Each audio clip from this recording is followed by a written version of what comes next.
Magandang gabi sa inyo mga Karon Star, at dahil gutom nga kami ng aking ka-office mate habang pauwi ng tahanan dito sa my dream home subdivision, Barangay Tejero, General Trias, Cavite, ay nadaanan nga namin dito sa my Block 4 Lot 16 ang isang food kiosk or food booth ni Kuya Shem Fried Noodles. At dahil na-miss ko nga ang fried noodles, kaya napagkasunduan namin ng aking ka-office mate na tikman kung gaano ba kasarap itong kanilang fried noodles or ang fried noodles ni Kuya Shem. So, let's try it! Ayan kuya, mag-invite ka. Tara po kayo dito sa Kuya Shem Fried Noodles. Manatagpuan dito sa Block 4, Lot 16, sa Dream Home Subdivision. Thank you!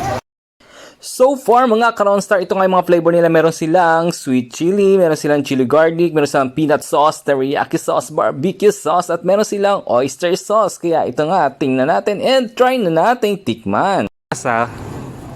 Sarap. Yung barbecue flavor.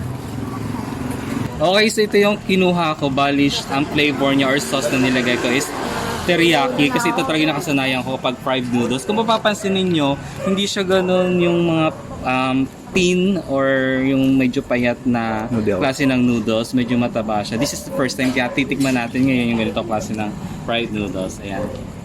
Dahil estudyante nga pala may-ari nito, kaya bukas lang po sila from 6 PM until 8:30 PM at pwede rin po magpa-deliver.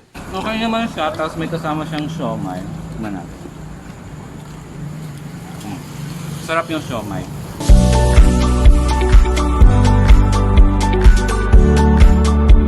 Ngayon may nagsasayaw po habang naghihintay ng kanilang in-order. At ang presyo nga pala ng binili namin or in-order namin ng aking ka-office mate ay halagang 49 pesos lang, kaya sulit na sulit at swak na swak po sa inyong budget. Ayan naman, kitang-kita nyo, naubos namin. At siya nga pala yung kapatid nga pala ni Kuya Shem ay meron din pong milk tea kiosk dito sa Dream Homes, at ito na nga po, mag-invite siya. Matatagpuan yung milk tea at coffee namin sa Dream Home Subdivision sa Camila Nice School Supply. Try nyo na po ang Kuya Shem Fried Noodles, at huwag nyo kalimutan, basta masarap, ako yan! So thank you so much for watching!